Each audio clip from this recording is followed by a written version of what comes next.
Hey everybody, what is going on? Hexlex here with another Master Duel video. So I wanted to come back to this kind of general advice series, the Master Duel Academy. I touched on this once when we talked about deck building, just the kind of basics of the process that I like to go through when building a new deck. And since then, I've kind of been like kicking around some ideas in my head of other kind of, quote unquote Duel Academy, Master Duel Academy lessons I would like to do. And one of them that I want to talk about, it's funny because this video kind of started in my head a little while ago as, like something to the tune of like Hexlex's 3 tips, they don't want you to know about for laddering, not just in Master Duel, but like in just digital card games in general, because, I've had my fair share of experience with like Runeterra, reaching Masters in Runeterra, reaching Legend in Hearthstone, plus of course all the other time I spent playing Yu-Gi-Oh! Competitively before that. And honestly, when I tried to come up with like, a list of different tips, they all kind of seem to boil down to the same kind of one core thing, which I'm going to talk about in this video, which is knowing the meta. When it comes to any competitive card game, not just Yu-Gi-Oh! Again, but like this was the case with Runeterra, with Yu-Gi-Oh! The bit of Magic I've dabbled into, the brief time I got into the Pokemon TCG competitively. It all comes down to really knowing the metagame, right? That's going to be one of the most important factors to playing competitively. Now, when I say knowing the meta, that is different from playing the meta, right?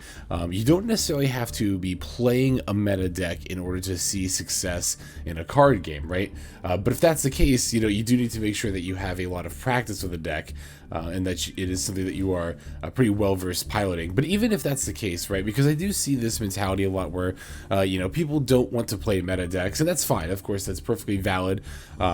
We can all enjoy the game in different ways, and that's all right.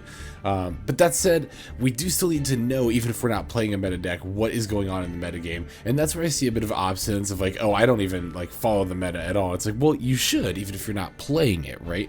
Because we still need to know what we're up against. This is the point that I've talked about in a lot of my videos, right?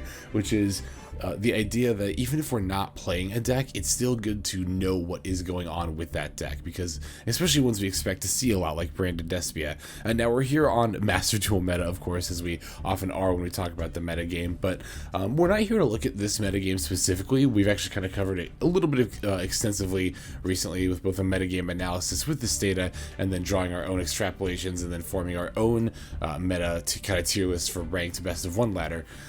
But this is a resource that I use very, very often, and it's one that is pretty, what's what I'm looking for? I guess concise in what it does, right? It's looking for a lot of things I want for it to do, right? So in the past, I've used, like again, when playing Hearthstone, I leaned on HS Replay a lot, which showed somewhat similar statistics of like top decks being played, although that was actually based on ranked ladder data, not just tournament data. And also breakdowns of those decks as far as like ratios of cards being played within them, how often those decks win, etc., etc. I do wish that Master Duel Meta was a little bit more objective like HS Replay was. HS Replay, again, will not only show you statistics from ranked ladder, but it's all just like hard objective statistics. There's no translation to a power level. It's like, this deck wins this percent of the games that it's played. When this card is drawn, the deck wins this percent of the time, I can see how that might be a little bit more difficult to integrate into Yu-Gi-Oh, but still at the same time, we have this resource here, which is still very helpful, particularly less so the tier list, honestly, and more the deck breakdowns. This is my favorite feature of Master Duel Meta, and one that I use to analyze what's going on in the meta a lot. Because not only will this, of course, show you like what is actually being played in the deck, but if we go to a different deck here, like let's go to Sword Soul Tenny. No, yeah, Sword Soul Tenny. I'm just looking for a deck that has actually like the green and red arrows that will tell you, in a card. Yeah, here we go. So this will also show you trends, right? That's what I was looking for. This will show you cards that are trending. Like here we're seeing in Adagnister, Hiari is trending up and Fighting Spirit is trending down, right? That'll show you like massive swings, the percent played over a recent amount of time. Then also show you the percent played over, a decent or recent amount of time. I said decent instead. And then also the top decks, of course, seeing specific deck lists. We already talked about this in Deck Building 101, covered like what the deck breakdown is and how useful it can be. Another thing that I really like about Master Duel Meta is that these always link to the, not always, when they're available, they link to the guides as well. And again, even if I'm not playing a deck, I'll go to these guides if it's like a, you know, a meta deck. Like for example, going back to the, oops, we need to go to the tier list here. You know, let's say I am a, let's pick one of these decks here. Let's say I'm a Salamangreat player, right? You know, I might, you know, come to Master Duel Meta and be like, oh, I like Salamangreats. Let's take a look at this. You know, okay, cool. We see all these upward trends. These are, it's funny how all these staples see upward trends in play. That's interesting. Anyway, yeah, so, you know, we're building our deck kind of like, not following 100%, but like loosely following the deck breakdown. We're looking at some of these deck lists for inspiration, right? Salamangreat's actually been seeing a decent amount of success in tournaments and even a little bit on ladder lately, so that's pretty cool. They actually don't have a guide. That's pretty sad, but if they had a guide that we could click on that and learn the combos here, and a lot of people who are playing a deck like Salamangreats, or just whatever deck they might be playing in general, would go to Master Duel Meta, do all this work, which is good work, but then stop. And the work can't stop here, honestly. This is where Deck Building 101, my last video, kind of ends, and then this one kind of begins, right? Is that we then need to go back to the tier list, and, you know, look at the tier list here, and I see, oh, Branded Despia, you know, this is a very high representation in the meta. The power level is much higher than even the other tier 1 decks, Sword Sultani, but definitely more so than anything else that's on here. Again, this is all tournament data. We've talked about this before, yada, yada, yada. Anyway, Branded Despia, we're going to take a look at this as well. And again, even if we're not playing Branded Despia, just see, okay, what's going on in the deck, you know, getting a good idea of what's in the deck, but that might not be as helpful as going to their combo section, or their, you know, their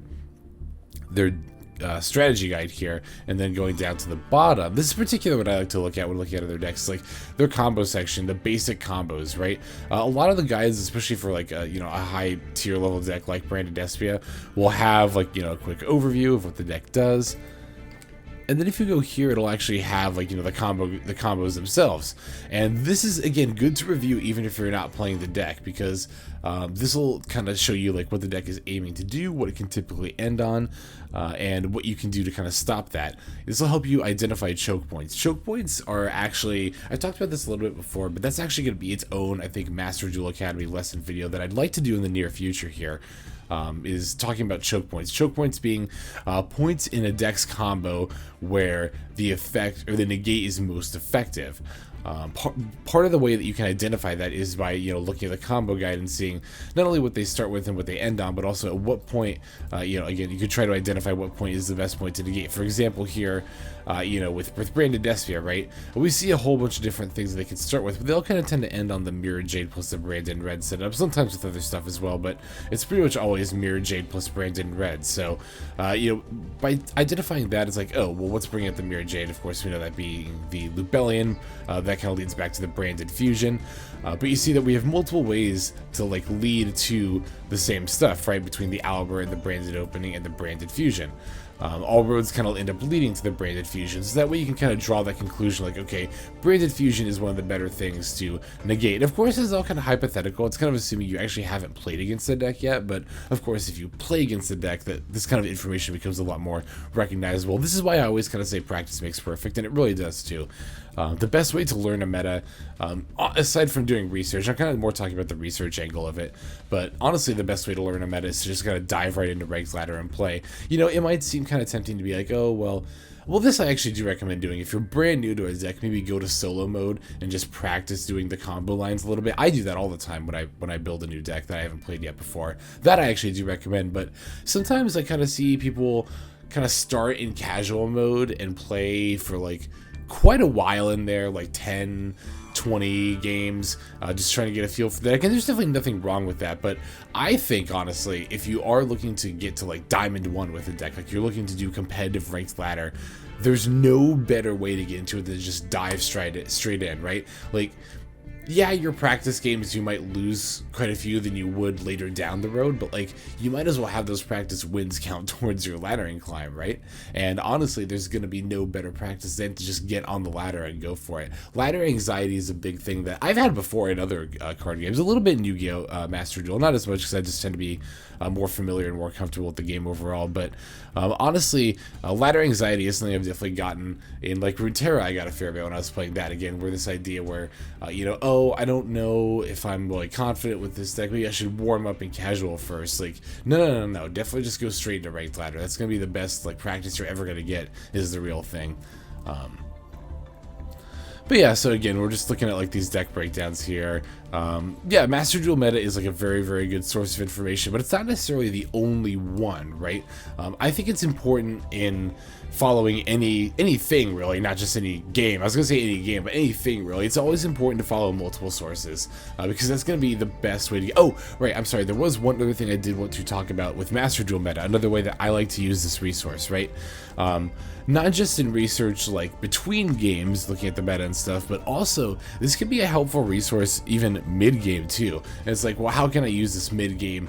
Well, it's actually pretty simple, honestly. I don't even really know why you might ask that, because I feel like it kind of speaks for itself. But if you're playing against Brandon Despia, you can pull up the deck breakdown and kind of just get a feel for what the deck tends to play and what you can reasonably expect them to do. Or like, this might be a little bit less so now that we have the new like time limit coming up, but before kind of the older time limit, you could even like maybe peruse. Now, obviously, we should be mindful and not take too long during our opponent's turns or during our turns to respond to them. But maybe even come down here to the combo section mid game and be like, okay, what are they kind of doing right now? Oh, they're kind of doing, they opened Hour, so they're going to be doing this combo line. Or oh, it looks like they're doing branded opening plus where is it? Okay, they have branded opening plus it discarding the edge of chain. Okay, so they're going to try to end on this.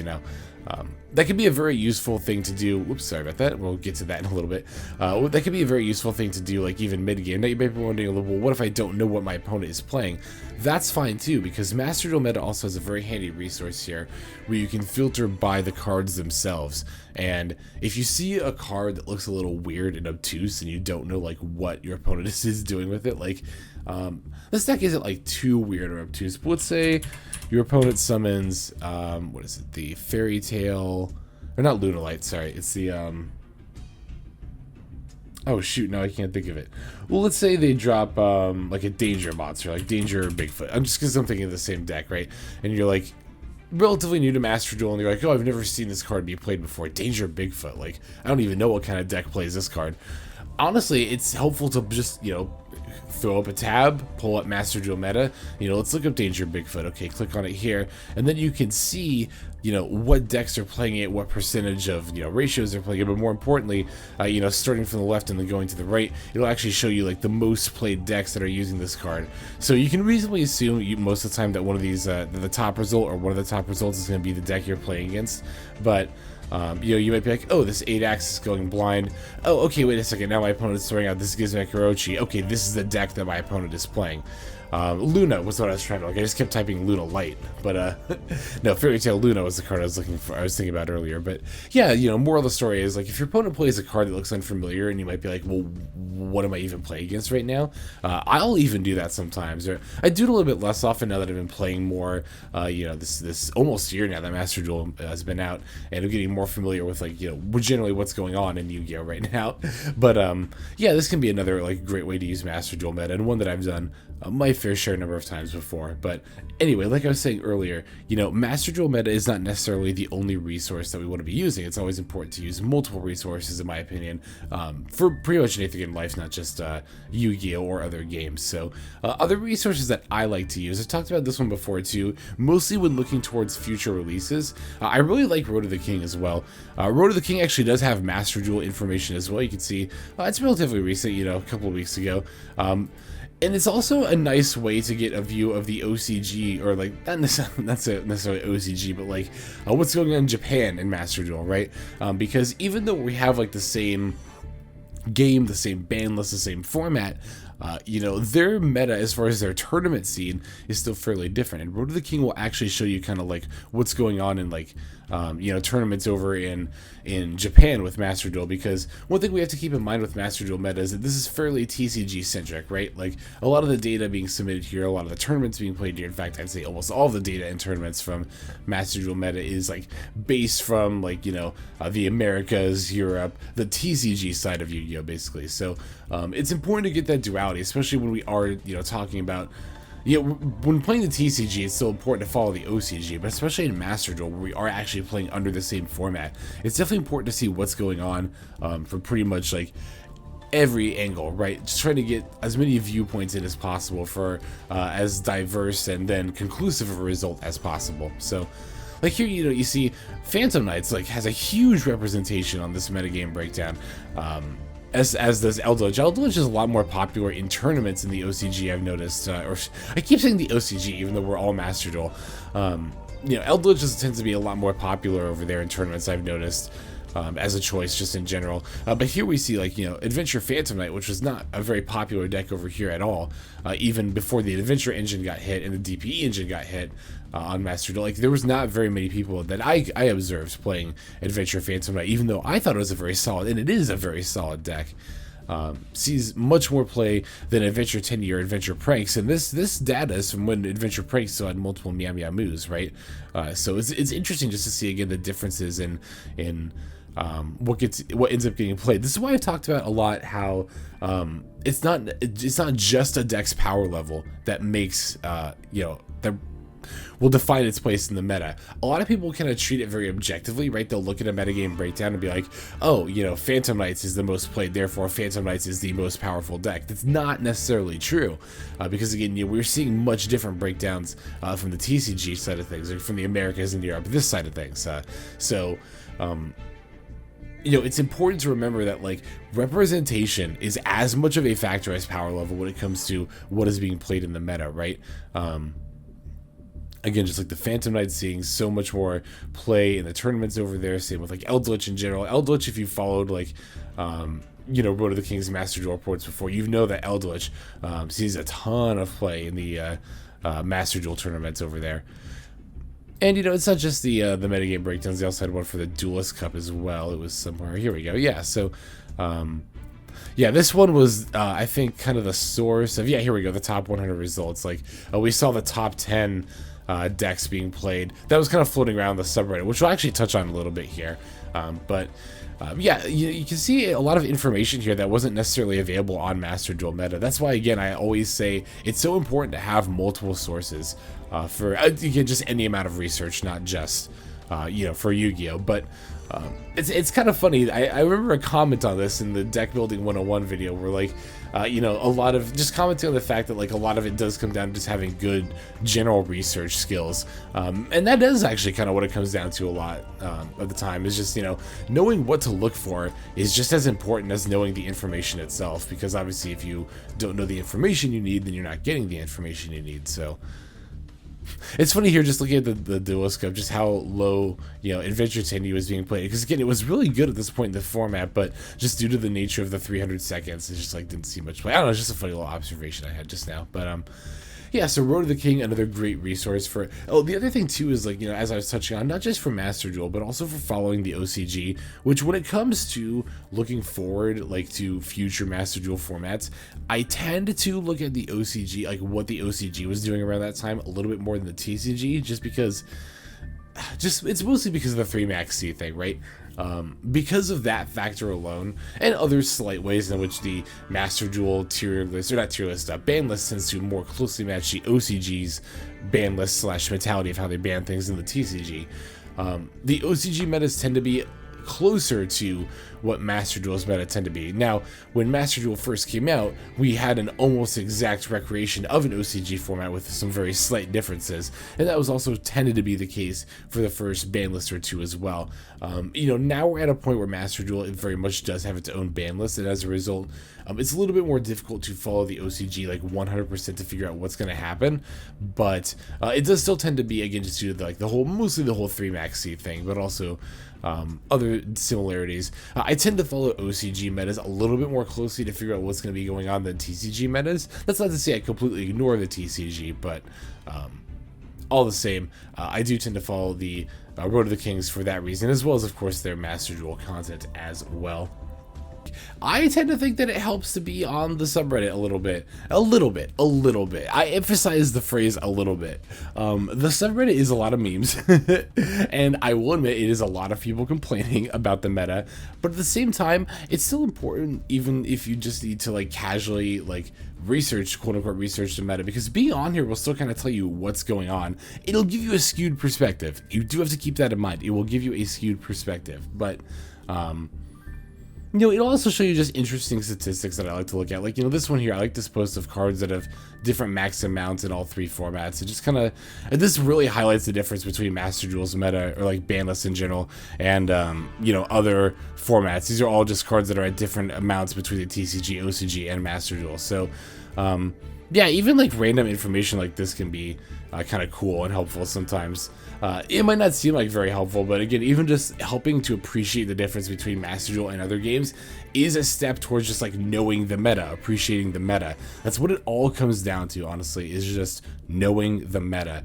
It is so important, so important. Again, even if we're not playing a meta deck, like even if we're not playing Braided Despia or Sword Soul Tinny, by virtue of playing on ranked ladder, we are still a part of the meta, and as a result, we still need to know the meta. And knowing what you need to know is honestly half the battle. That's kind of my goal with this, or this video here, is to kind of show the resources that I like to use to pull information when I'm doing like a metagame analysis, or I'm even just like thinking about the meta in general. Because it's so important to just to know what's going on. I feel like staying informed is important, just again in general, not just in Yu-Gi-Oh, not just in games, but in life. Staying informed and knowing how to stay informed is an undervalued skill, I think, or an underappreciated skill, and one that yeah, I don't know, I hope to help foster, as with many other things, through talking about the meta and competitive Yu-Gi-Oh! In general on this channel. But I can definitely feel myself running out of steam on my stream, rather, of consciousness here. So I think that's going to go ahead and just about do it for this video, guys. Thank you for watching all the way to the very end like this. I super duper appreciate it, especially for these more like freeform videos. I tend to do a lot of gameplay more than anything else, so doing things that are more freeform like this is a little bit more new to me, but I definitely hope to streamline the process, kind of work towards improving, because I like doing these kind of videos. I like talking more about general tips, about general playing the game generally speaking, as opposed to playing the game, like specifically playing a specific game. I kind of want to do more videos like this style, so if there are any videos like this, any topics you'd like me to cover, definitely let me know in the comments below. Like I said, I would like to do a video on choke points. It's definitely going to be formatted a lot differently than this one, but all the same, I would like to get into that at some point very soon here. So again, if there are any other topics, feel free to let me know in the comments. I always love hearing back from you all. Getting the feedback is very crucial to me. To me, it's a very crucial part of this process. So definitely don't be shy to chime in there. And yeah, just once again, I want to thank you very much for watching all the way to the end like this. That does mean a lot to me. But I think that's about all the time I've got for today's video. So without further ado, this is XLex signing out, and I hope you guys have a fantastic day.